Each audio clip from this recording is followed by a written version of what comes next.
जय हिंद बच्चों, MGCI के डिजिटल प्लेटफॉर्म पे आप सभी का स्वागत है। बच्चों, अभी तक हमने मोल अवधारणा के 4 लेक्चर कंप्लीट कर लिए हैं और ये है मोल अवधारणा लेक्चर नंबर 5।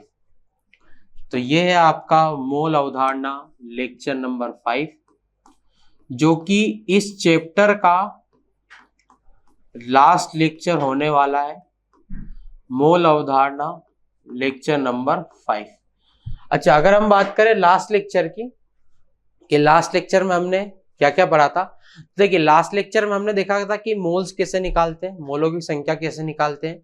तो मोल निकालने का सूत्र होता है भार बटे अणुभार, और अगर आपको भार निकालना है, द्रव्यमान निकालना है, तो वो होता है मोल गुणित अणुभार। उसके बाद हमने कुछ डब्बे बनाए थे और कुछ फॉर्मूले लिखे थे।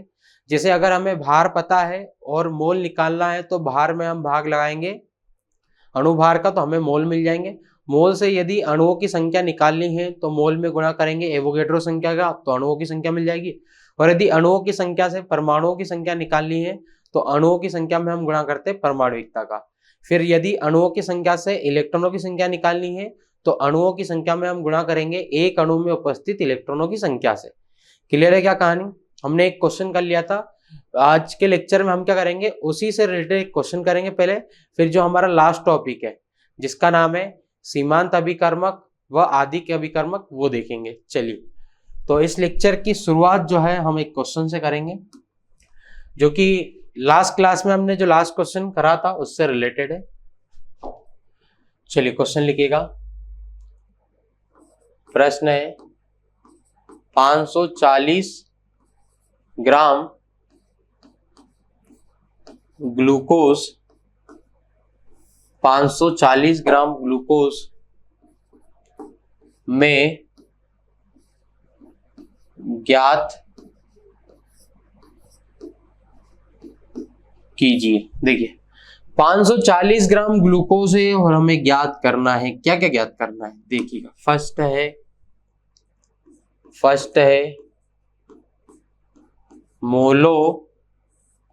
मोलो की संख्या। पहले तो हमें मोल बताने। फिर सेकंड है अणुओं की संख्या,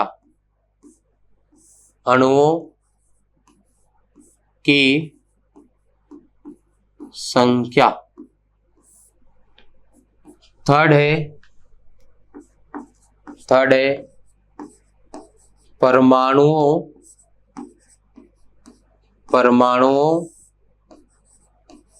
की संख्या। फोर्थ है इलेक्ट्रॉनों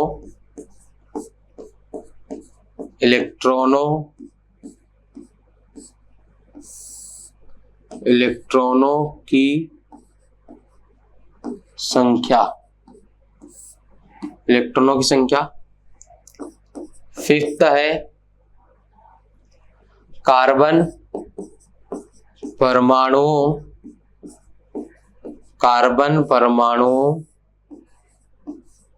की संख्या। सिक्स्थ है हाइड्रोजन परमाणुओं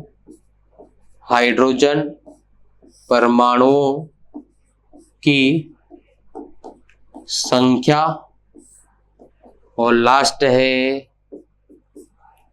ऑक्सीजन परमाणुओं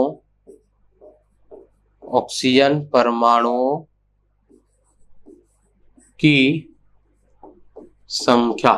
देखिए भाई, ये 7 चीजें जो हैं हमें सॉल्व करनी है। सिंपल है, क्योंकि लास्ट लेक्चर में हम कंसेप्ट समझ चुके हैं। देखिएगा, मोलों की संख्या बतानी है तो मोलों की संख्या देखिएगा। मोल बराबर होता है भार बटे अणुभार।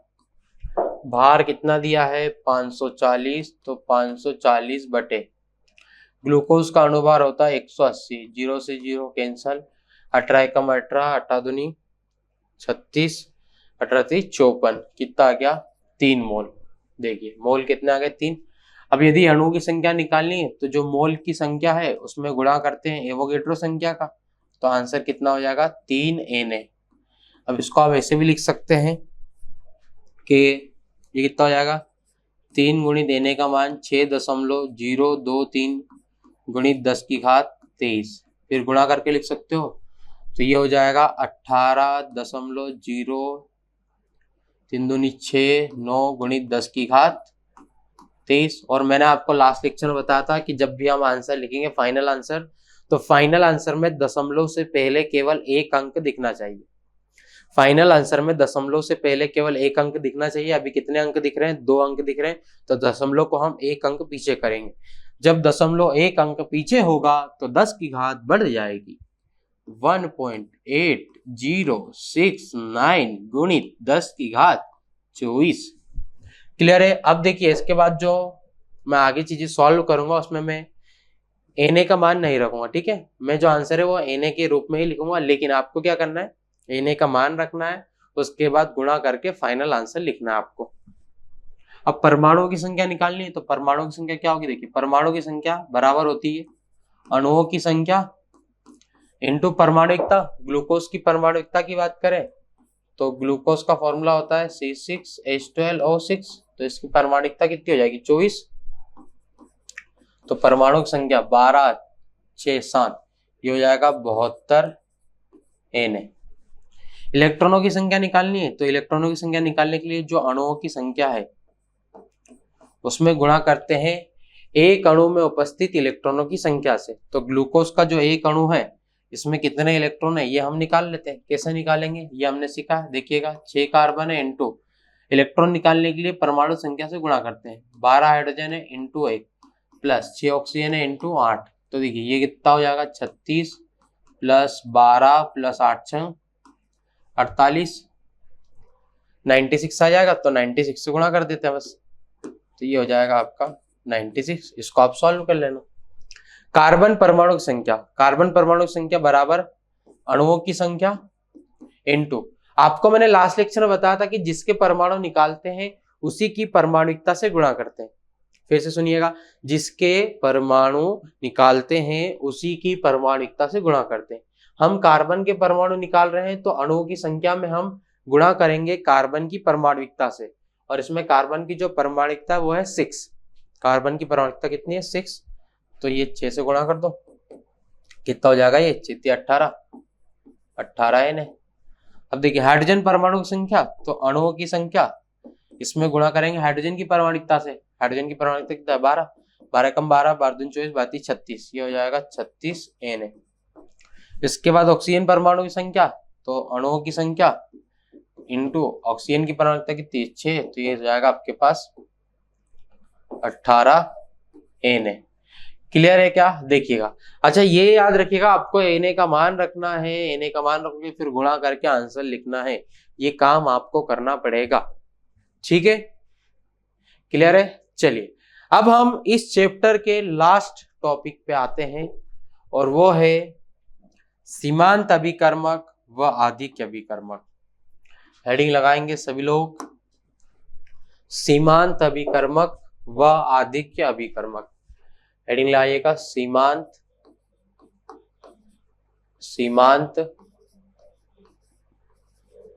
अभिकर्मक,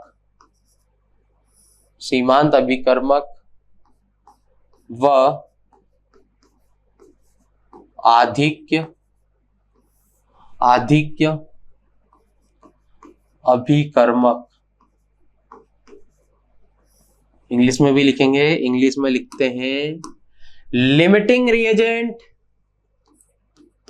लिमिटिंग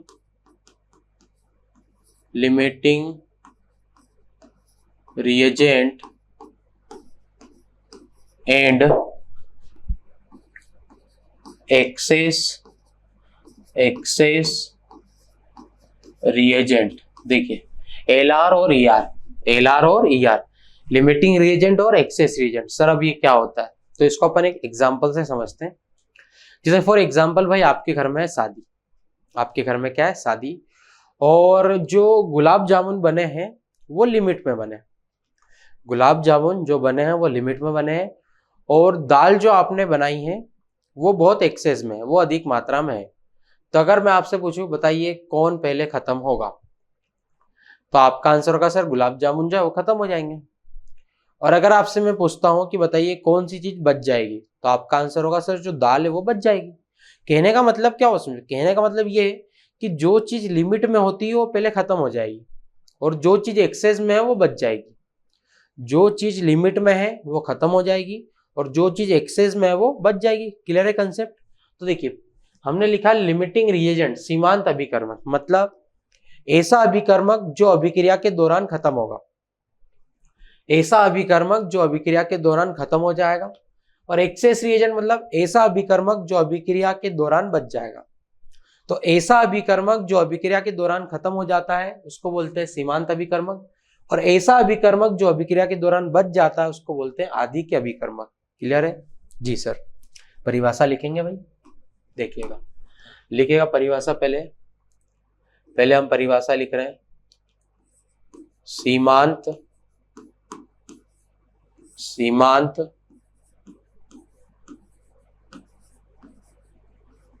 अभिकर्मक, शॉर्ट में इसको लिखते हैं LR, लिमिटिंग रिएजेंट। लिखेगा वह अभिकर्मक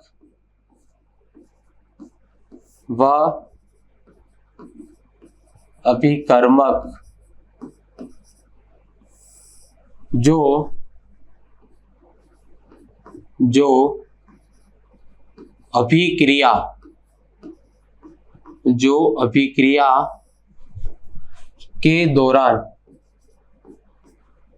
अभिक्रिया के दौरान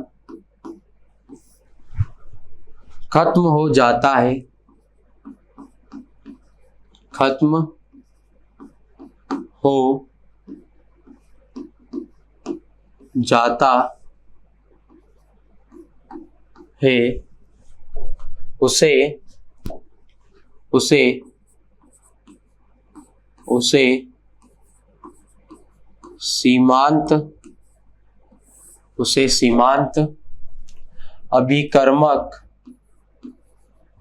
उसे सीमांत अभिकर्मक कहते हैं।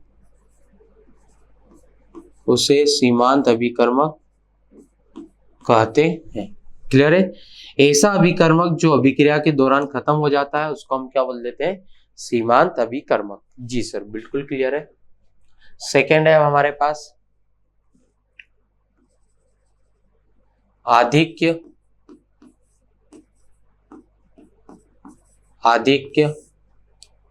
अभिकर्मक।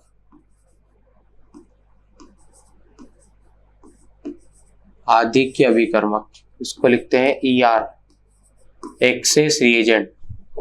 तो इसमें लिखेंगे वह अभिकर्मक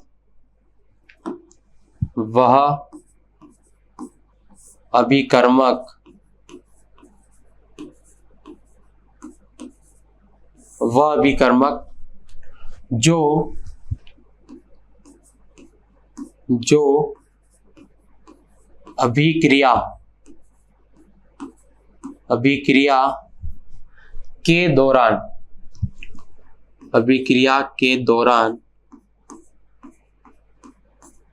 अभिक्रिया के दौरान बच जाता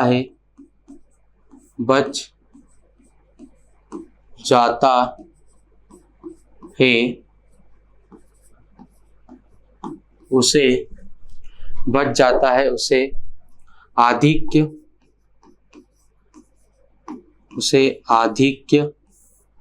अभिकर्मक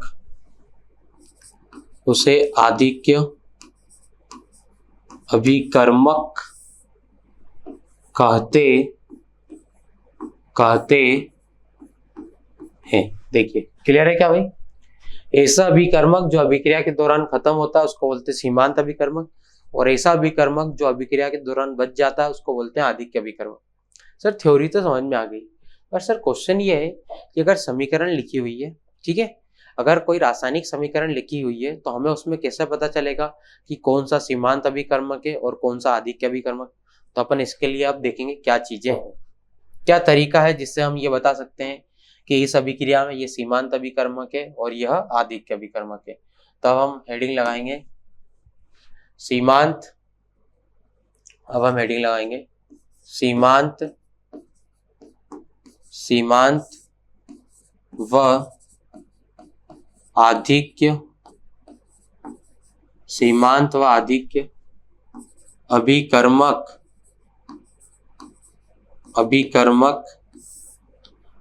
का पता कैसे लगाएं। चलिए देखिए, अब हमें ये समझना है कि सीमांत और आधिक्य अभिकर्मक का पता कैसे लगाएं। तो सीमांत और आधिक्य अभिकर्मक निकालने के लिए हम दो चीजों का अनुपात निकालते हैं। सर वो दो चीजें कौन कौन सी है? एक है बेटा मोल, और इसको हम भाग लगाते हैं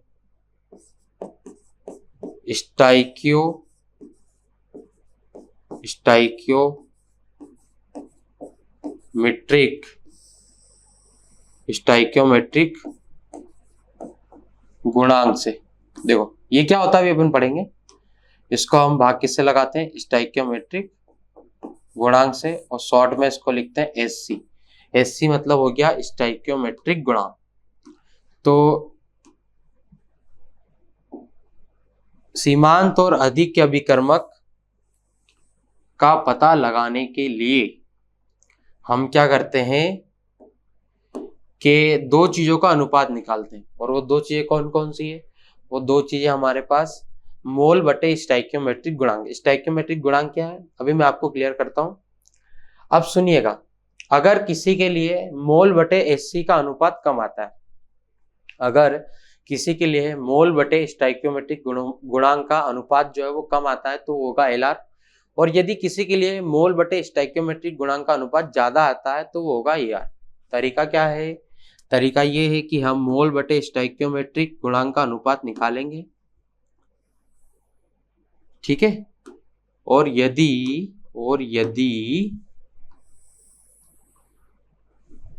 समझिएगा, और यदि किसी के लिए मोल बटे स्टाइक्योमेट्रिक गुणांक कम आता है तो वो हो जाएगा आपका एलआर। और यदि किसी के लिए मोल बटे स्टाइक्योमेट्रिक गुणांक का आंसर ज्यादा आता है तो वो हो जाएगा आपका ईआर। जब हम क्वेश्चन करेंगे तो आपको सारी कहानी क्लियर हो जाएगी। तरीका समझ में आ गया? तरीका क्या है कि एलआर और ईआर का पता लगाने के लिए हम मोल बटे स्टाइक्योमेट्रिक कोफिशिएंट या स्टाइक्योमेट्रिक गुणांक निकालेंगे। जिसके लिए मोल बटे एससी का आंसर कम आता है वो एलआर, जिसके लिए ज्यादा आता है वो ईआर। क्लियर है कहानी? जी सर बिल्कुल क्लियर है सर। अब अगर आप क्वेश्चन करा देते तो मजा आ जाता। तो देखिए भाई क्वेश्चन क्या है। क्वेश्चन आपके सामने मैं लिखने जा रहा हूं 2SO2 प्लस, क्वेश्चन है आपके सामने 2SO2 प्लस O2, ये परिवर्तित हो रहा है 2SO3 में, ठीक है। क्या बना रहा है ये? 2SO3। पहले तो आप चेक करें कि ये जो अभिक्रिया है ये संतुलित है कि नहीं। 2 सल्फर उधर है, 2 सल्फर इधर है, 2 दूनी 4 और 2 6 ऑक्सीजन है, गुणा होता है, ठीक है। और 2 तिया 6 ऑक्सीजन इधर है। तो ये जो है ये संतुलित रासायनिक समीकरण है। ये क्या आपके पास? संतुलित रासायनिक समीकरण। अब प्रश्न में आपको दिया है मोल, ठीक है। क्वेश्चन में आपको दिया है, प्रश्न में ये बोला है कि SO2 के 5 मोल है और O2 के भी 5 मोल है। देखिए SO2 के 5 मोल है और O2 के भी कितने मोल है? 5 मोल है। तो अब आपको बताना है कि एलआर कौन होगा और ईआर कौन होगा। फिर से समझेंगे, ये समीकरण आपको दी हुई है, ये सब आपको दिया हुआ है, और प्रश्न में बोला है कि SO2 के 5 मोल है और O2 के भी कितने मोल है? 5 मोल है। अब आपको बताना है कि एलआर कौन होगा और ईआर कौन होगा। कैसे सॉल्व करेंगे वो समझिए। देखिए समीकरण में आगे ये जो नंबर लिखे होते हैं इन्हीं को हम बोलते हैं स्टाइक्योमेट्रिक गुणांक। इन्हीं को क्या बोलते हैं? स्टाइक्योमेट्रिक गुणांक। जैसे यहाँ पर SO2 का स्टाइक्योमेट्रिक गुणांक जो है वो कितना है? 2। O2 के आगे कुछ नहीं लिखा तो 1 मान लेंगे, तो O2 का स्टाइक्योमेट्रिक गुणांक हो जाएगा 1। SO3 के आगे 2 लिखा है तो SO3 का स्टाइक्योमेट्रिक गुणांक हो जाएगा 2। सर एक बार फिर से समझा दो, फिर से देखो। समीकरण में आगे ये जो नंबर लिखे होते हैं ये होते हैं स्टोइकियोमेट्रिक गुणांक। SO2 के आगे 2 लिखा है तो SO2 का स्टोइकियोमेट्रिक गुणांक 2 है। O2 के आगे कुछ नहीं लिखा तो 1 मान लेंगे तो O2 का स्टोइकियोमेट्रिक गुणांक 1 हो गया। और SO3 के आगे 2 लिखा है तो SO3 का स्टोइकियोमेट्रिक गुणांक जो है वो कितना हो जाएगा 2। तो अगर मैं इन सभी का SC लिखूं स्टोइकियोमेट्रिक गुणांक तो देखिए 2 1 और इधर 2। अब ध्यान से सुनिएगा, इंपॉर्टेंट बात, बच्चे गड़बड़ करते हैं। हम LR और ER जो है अभिकारक से बताते हैं। एरो के लेफ्ट में अभिकारक, एरो के राइट में प्रोडक्ट। तो हम LR और ER जो है ये अभिकारक से बताएंगे, उत्पाद से मत बताना। हम LR और ER जो है किससे बताते हैं? केवल अभिकारक से बताते हैं, उत्पाद की साइड से हम नहीं बताते। तो ये 2 को लिखने का कोई सेंस ही नहीं है, इसको हटा दो। अब देखिए हम अब निकालेंगे मोल बटे SC। तो मोल बटे SC, यहाँ पे अगर हम मोल बटे SC निकालें तो 5/2 लगभग 2.5 और यहाँ पे आएगा 5/1, ये कितना हो जाएगा? 5 हो जाएगा। अब जिसके लिए N/SC कम आता है वो होता है LR। तो LR जो है वो कौन हो जाएगा? SO2 हो जाएगा। और ER जो है ये कौन हो जाएगा? O2 हो जाएगा। बच्चे गड़बड़ क्या करते हो समझिए, जब मैं उनसे पूछता हूँ बताओ LR कौन है तो वो बोलते हैं 2SO2। नहीं, 2SO2 LR नहीं है। LR कौन है? SO2 है। वो जो 2 है वो SO2 का स्टोइकियोमेट्रिक गुणांक है। वो जो 2 है वो SO2 का क्या है? स्टोइकियोमेट्रिक गुणांक। क्लियर है? और ER कौन हो जाएगा? O2। ठीक है भाई, समझ के? अच्छा, अब कभी कभी क्या होता है, कभी कभी आपको द्रव्यमान दिया होता है। यहाँ तो आपको क्या दिए थे? मोल दे दी थी डायरेक्ट। कभी कभी आपको द्रव्यमान दिया होगा तो द्रव्यमान से आप क्या निकालेंगे? द्रव्यमान से आप पहले मोल निकालेंगे, फिर आप क्या करेंगे? SC लिखेंगे स्टोइकियोमेट्रिक गुणांक, फिर आप मोल बटे SC देखेंगे। जिसके लिए कम आएगा वो LR हो जाएगा, जिसके लिए ज्यादा आएगा वो होगा ER। एक क्वेश्चन में इस पे भी करा देता हूँ। हमें द्रव्यमान दिया होगा, भार दिया होगा और आप हमें बताना है LR और ER। कैसे बताएंगे देखिएगा।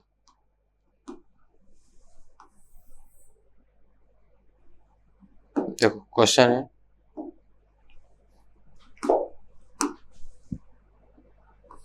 प्रश्न है 10 ग्राम H2 मतलब डाइहाइड्रोजन, 96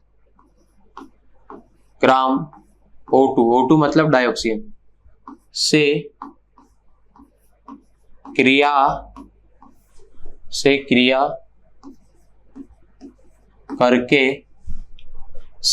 करके जल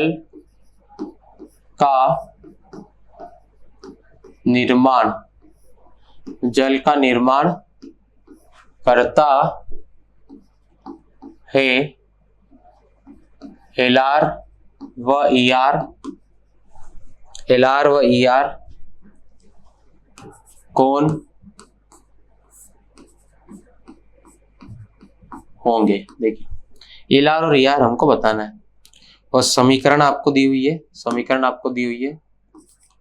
2H2 प्लस O2 ये बना रहा है 2H2O। चेक करो संतुलित है कि नहीं। देखिए 4 हाइड्रोजन, उधर भी 4 हाइड्रोजन, 2 ऑक्सीजन, उधर भी 2 ऑक्सीजन, तो ये जो अभिक्रिया ये संतुलित है। लेकिन अब की बार आपको मोल नहीं दिए, भार दिया है। तो हम क्या करेंगे, पहले भार से क्या निकाल लेंगे? मोल। देखिए W दिया है आपको 10 और इधर कितना दिया है? 96। अब हम मोल निकाल लेते हैं पहले। तो 10 बटे H2 का अणुभार जो है ये 2 होगा तो ये कितना जाएगा? 5। 96 बटे O2 का अणुभार।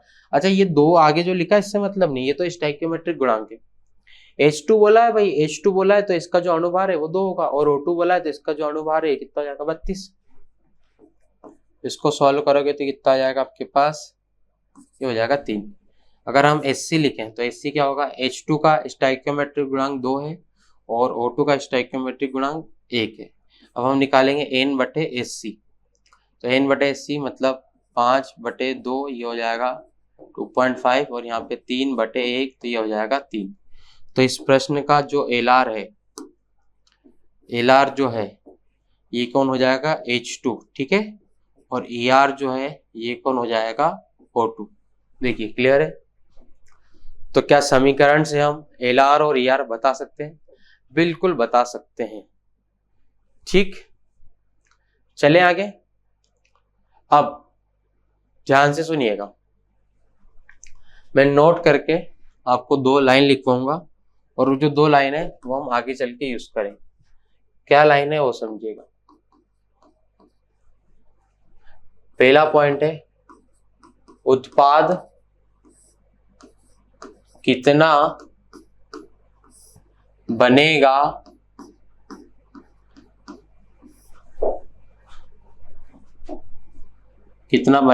यह LR डिसाइड करता है। देखिए उत्पाद कितना बनेगा ये कौन डिसाइड करता है? LR। और ये जो लाइन है 2, अभी मैं लिखूंगा एक और लाइन, ये आपको याद ही रखनी। प्रोडक्ट कितना बनेगा, उत्पाद कितना बनेगा, ये डिसाइड करने वाला कौन होता है?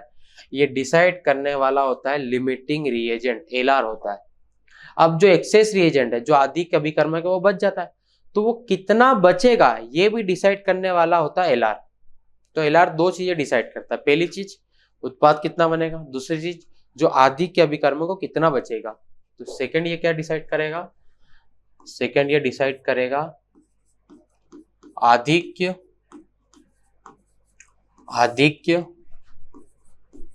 अभिकर्मक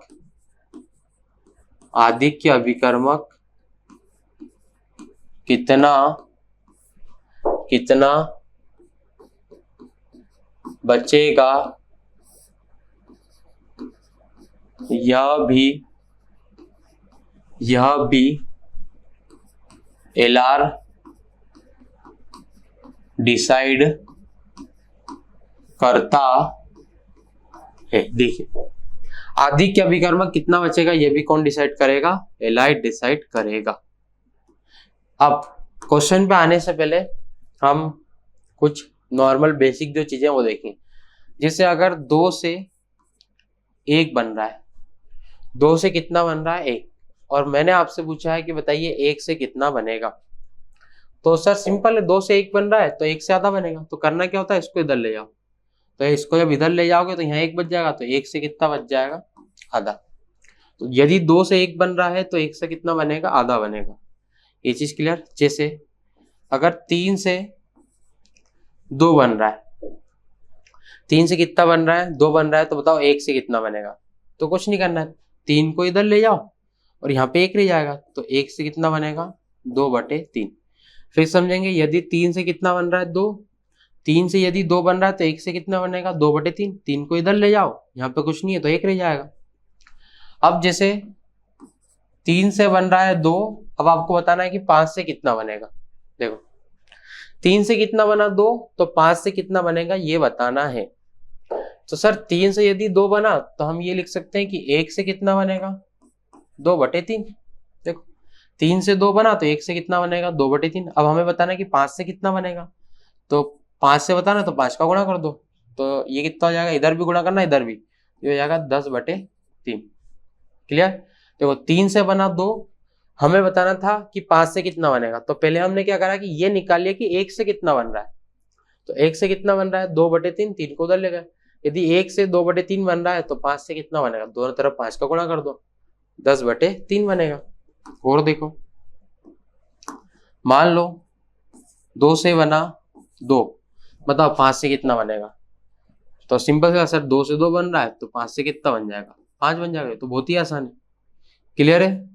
मान लो 2 से बना 3, तो बताओ 4 से कितना बनेगा?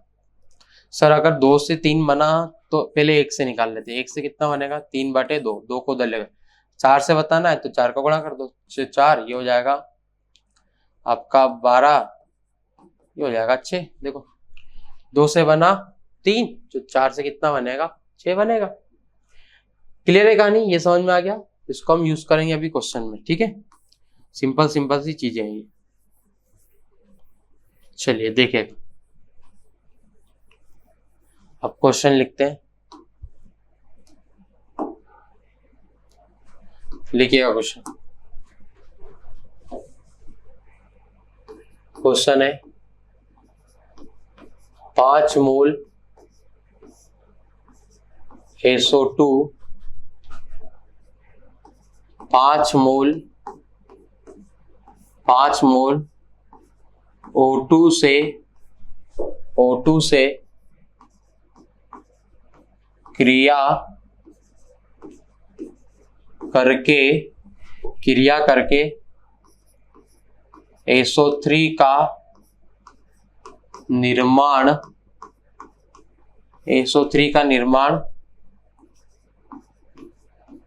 करता है,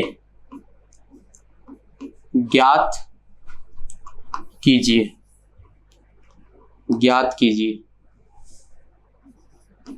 सर क्या क्या ज्ञात करना है? तो देखिएगा, पहला क्वेश्चन पहले आपको बताना है, फर्स्ट है LR व ER, जो कि हम अभी पिछली स्लाइड जो है पिछली उस पर सॉल्व करा है। सेकंड आपको बताना है उत्पाद की मात्रा, ठीक है, कि उत्पाद की मात्रा कितनी बनेगी। और तीसरा आपको बताना है आधिक्य अभिकर्मक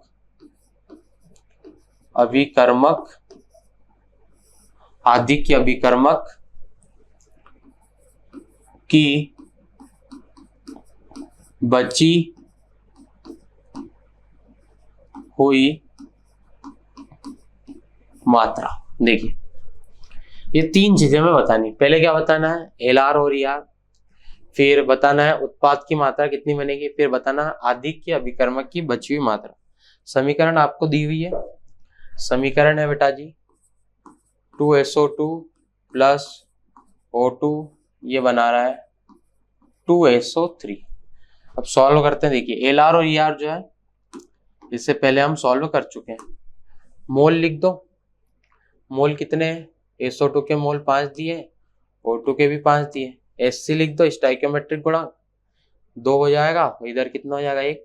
अब मोल बटे SC निकाल लो, ये कितना हो जाएगा आपके पास 5/2, लगभग कितना आएगा 2.5, और 5/1 5 आएगा। तो LR जो है, LR कौन हो जाएगा SO2, और ER जो है ये कौन हो जाएगा O2। देखो क्लियर है क्या? अरे अभी सॉल्व करा ना भाई, ये तो सिंपल ही है यार, इसमें क्या इतना दिमाग लगा रहे हो? जी सर सिंपल ही तो है ये, हम क्या बोल रहे हैं कि टफ है। अब सेकंड पे चलते हैं, देखिएगा, है ना। अब सेकंड वाला पार्ट जो है इसको अपन हल करेंगे। सेकंड वाला पार्ट क्या है इसको अपन समझते हैं। देखिएगा सेकंड वाला पार्ट। अब देखिए सेकंड में हमें क्या बताना है कि उत्पाद की कितनी मात्रा बनेगी। अभी लास्ट स्लाइड में मैंने आपको बताया, 2 पॉइंट नोट करके बताया। पहला पॉइंट ये था कि उत्पाद कितना बनेगा ये डिसाइड करता है LR। उत्पाद कितना बनेगा ये डिसाइड कौन करता है? LR। तो इस प्रश्न में LR कौन है? LR है SO2। तो अब सारी जो कहानी है वो SO2 से गढ़ी जाएगी। सारी जो कहानी है वो किससे गढ़ी जाएगी? SO2 से। कैसे गढ़ी जाएगी वो समझिएगा। इसको भूल जाओ, O2 को भूल जाओ, क्योंकि SO3 कितना बनेगा ये किस पे डिपेंड करेगा? ये डिपेंड करेगा SO2 पे, क्योंकि SO2 जो है वो LR है। अब कैसे सॉल्व करेंगे क्वेश्चन को समझेगा। देखिए मात्रा का मतलब होता है कि हमें द्रव्यमान बताना है या भार बताना है। तो सबसे पहले हम क्या करेंगे? मोल निकाल लेंगे।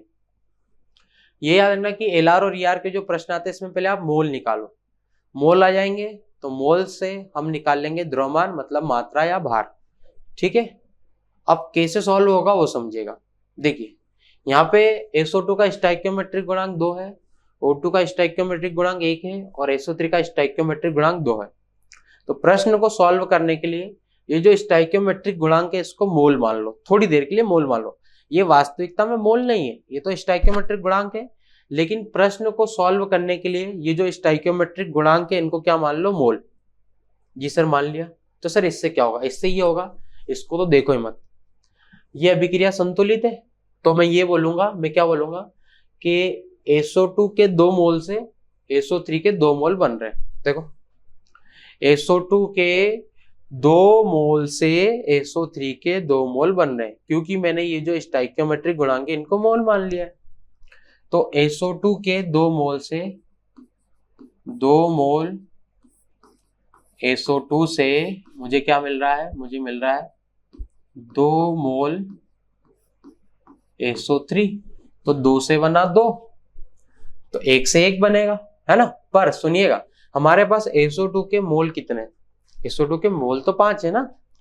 ये तो हमने क्या करा कि अभिक्रिया को देख के लिख दिया कि 2 मोल SO2 से 2 मोल SO3 बन रहा है, और ये तभी लिख सकते हैं जब अभिक्रिया संतुलित हो। पर SO2 के क्या मोल आपके पास 2 हैं? नहीं, SO2 के मोल कितने हैं आपके पास? 5। तो यदि 2 मोल SO2 से 2 मोल SO3 बन रहा है, तो बताइए 5 से कितना बना है? सर सिंपल है, 5 से 5 बनेगा। बिल्कुल सही बच्चा। तो 5 मोल SO2 से आपको मिलेगा 5 मोल SO3। देखिए ये हमारे पास आ गए SO3 के मोल। क्या आ गए? SO3 के मोल। SO3 के मोल कितने आ गए? 5 आ गए। अब मात्रा बतानी, मतलब भार बताना है, तो SO3 का भार बराबर मोल गुणित अणुभार। मोल कितने हैं? 5 गुणित SO3 का अणुभार निकालो 32। 16 कम 16, 16 दूनी 32, 16 तीन 48, तो ये हो जाएगा आपके पास 80। तो 8 पंजे 40, तो ये हो जाएगा 400 ग्राम।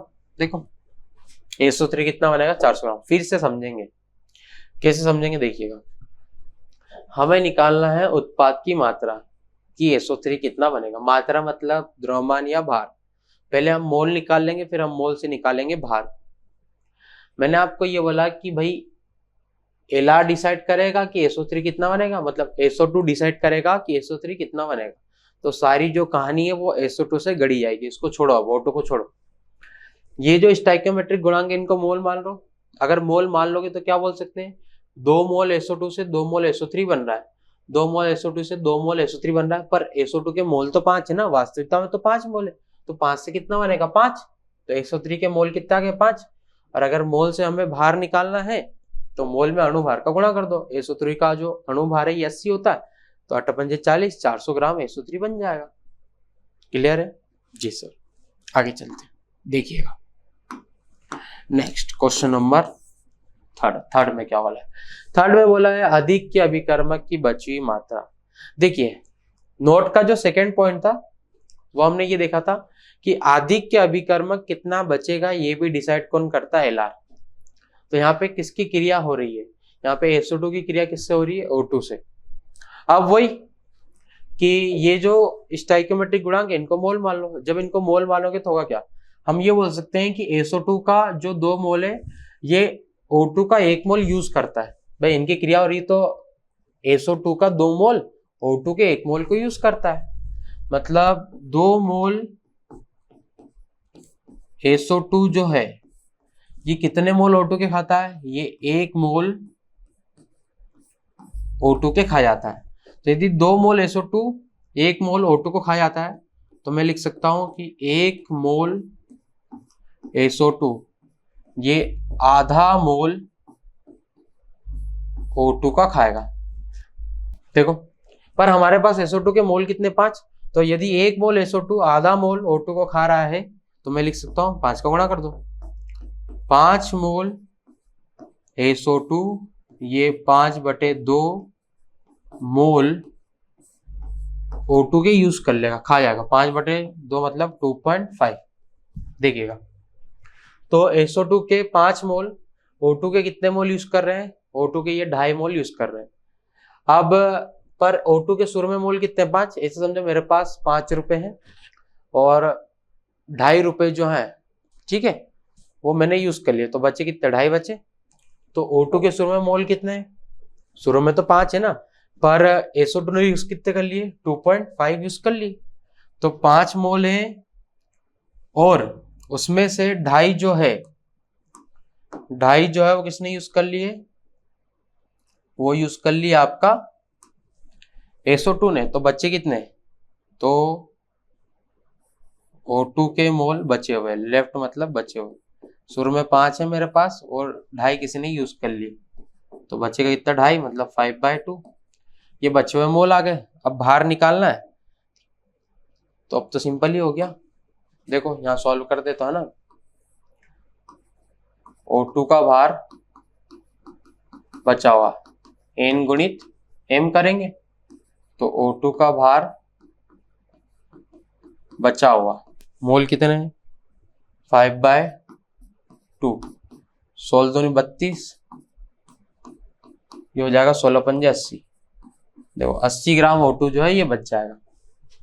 क्लियर है क्या, फिर से बता दें। जी सर, देखो एक बार भाई अभिक्रिया को देख के बोल रहे हैं ये स्टोइकियोमेट्रिक गुणांक को मोल मान लो, तो 2 मोल SO2, O2 का 1 मोल खाएगा, तो एक कितना खाएगा, आधा खाएगा। 5 कितने खाएंगे, तो सर 2.5 खा जाएंगे। O2 के शुरू में मोल कितने, 5, 5 में से 2.5 मोल कोई खा गया, बचे कितने हैं, 2.5 मोल बचे, 5/2 मोल बचे, 5/2 मोल बचे, तो इसका भार निकाल लिया। इसका भार कितना आएगा, 80 ग्राम।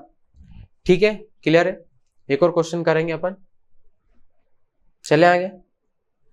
जी सर, लास्ट क्वेश्चन है भाई, तो इसके बाद चैप्टर जो है ये समाप्त हो जाएगा आपका। देखिएगा क्वेश्चन, 10 ग्राम H2, 96 ग्राम O2 से क्रिया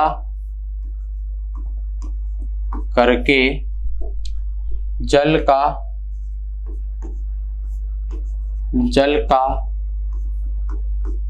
निर्माण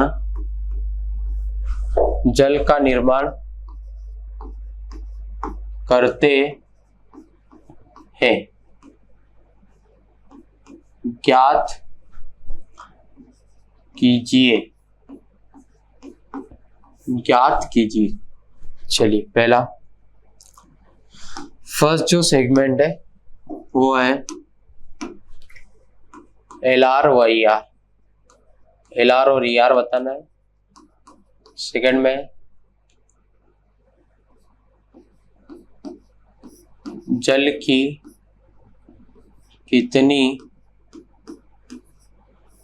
कितनी मात्रा बनेगी, जल की कितनी मात्रा बनेगी। और थर्ड है ER मतलब आदिक्य अभिकर्मक, ER की बची हुई मात्रा। ठीक है, हल करते हैं। समीकरण में लिख देता हूं, 2H2 प्लस O2 ये बना रहा है 2H2। पहले चेक करो ये संतुलित है कि नहीं, संतुलित होना जरूरी है। बिल्कुल सर संतुलित है, 4 हाइड्रोजन लेफ्ट में है, 4 हाइड्रोजन राइट में है, फिर इधर भी 2 ऑक्सीजन, उधर भी 2 ऑक्सीजन, संतुलित है बिल्कुल सर। पर अब की बार आपको मोल नहीं दिए हैं बच्चा, आपके बार आपको दिया है भार। भार लिखेंगे 10 ग्राम, इधर 96 ग्राम, तो मोल निकाल लो। 10 बटे अणुभार, H2 का अणुभार कितना होता है, 2, कितना हो जाएगा 5, 96 बटे 32 कितना हो जाएगा 3। आप SC लिख दो, H2 का स्टोइकियोमेट्रिक गुणांक 2, O2 का कितना 1, तो N बटे SC निकाल लो, कितना हो जाएगा ये 5/2, 2.5, 3/1, 3 हो जाएगा। ठीक है, तो LR की बात करें तो LR कौन हो जाएगा, LR हो जाएगा H2, और ER कौन हो जाएगा, ER हो जाएगा आपका O2। देखिए पहले का आंसर हमें मिल चुका है। ठीक है, क्लियर है भाई, समझ में आई, पहले पढ़ी, ये तो अपन कर चुके हैं ना। अब देखिएगा आगे, इसके आगे कैसे सॉल्व करेंगे। सेकेंड पार्ट, जल की कितनी मात्रा बनेगी। जल जो है ये उत्पाद है, अब उत्पाद कितना बनेगा ये डिसाइड कौन करेगा, ये डिसाइड करेगा H2, क्योंकि H2 क्या है, LR। तो आप कुछ नहीं करो, क्या करो, ये जो स्टोइकियोमेट्रिक गुणांक है इनको मोल मान लो। इनको मोल मानोगे तो 2 मोल H2 से 2 मोल H2O बनता है, तो 2 मोल H2 से क्या बनता है, 2 मोल H2 बनता है। और H2 के हमारे पास मोल जो है वो कितने हैं, 5 है, 5 मोल है ना। 2 से यदि 2 बन रहा है तो 5 से कितना बनेगा, 5। तो 5 मोल H2 से 5 मोल H2 बनेगा। तो H2O के मोल कितने आ गए, H2O के मोल आ गए 5 मोल आ गए। इसका भार निकाल लो, H2O का भार N गुणित M, मोल कितने 5 गुणित जल का अणुभार कितना होता है 18। तो 18 एकम 18 या 8 पंजे 40 की 0, ठीक है, 18 पंजे 90, 90 ग्राम आ जाएगा। देखो 90 ग्राम जल जो है ये बनेगा। क्लियर है। थर्ड पार्ट पे चलते हैं। थर्ड क्या है, ER कितना बचेगा, ER कौन है, ER O2 है। तो देखो ये जो स्टोइकियोमेट्रिक गुणांक है इसको मोल मान लो, इसको मोल मानोगे तो क्या बोलोगे कि H2 का 2 मोल O2 का 1 मोल यूज करता है। तो 2 मोल H2 जो है ये 1 मोल किसका खा रहा है, हाँ ये 1 मोल किसका खा रहा है, O2 का खा जाता है। तो 1 मोल H2 ये आधा मोल O2 खा जाएगा, आधा मोल O2 खा जाएगा। पर H2 के मोल कितने, H2 के मोल जो है वो 5 है। तो 5 मोल H2 ये 5/2, 2 अंतर 5 का गुणा कर दिया, 5/2 मतलब 2.5 मोल O2 का खा जाएगा। देखो तो H2 के 5 मोल O2 के कितने मोल खा जाएंगे, O2 के 2.5 मोल खा जाएंगे। पर O2 के मोल कितने हैं, O2 के मोल तो 3 है। तो 3 है और 2.5 को ही खा गया, तो बचे कितने 0.5 बच जाएंगे, ठीक है, 1/2 बच जाएगा ना, 0.5 बच जाएगा। तो बस कर लो सॉल्व। O2 के मोल बचे हुए 3 माइनस 2.5 कितना हो जाएगा ये 0.5। इसको मैं लिख सकता हूं 1/2, हाफ मोल बच गया। कितना बच गया भाई, हाफ मोल बच गया। हाफ मोल बच गया तो इसका अब आप क्या करो, इसका अब आप क्या करो, इसका अब आप निकाल लो द्रव्यमान। कैसे निकालेंगे देखिए, O2 का द्रव्यमान बचा हुआ N गुणित M, तो O2 का द्रव्यमान बचा हुआ मोल कितने, आधा। O2 का अणुभार जो है 32 होगा। तो O2 का द्रव्यमान 32/2 कितना जाएगा 16 ग्राम, 16 ग्राम बच जाएगा। क्लियर है क्या कहानी, ठीक है भाई, समझ में आ गई कहानी। तो इसी के साथ ये जो आपका चैप्टर है ये समाप्त हुआ। अब हम एक नए चैप्टर के साथ आएंगे जिसका नाम रहेगा परमाणु संरचना, एटॉमिक स्ट्रक्चर। तो इस वीडियो को देखने के लिए आप सभी का बहुत बहुत धन्यवाद। जय हिंद।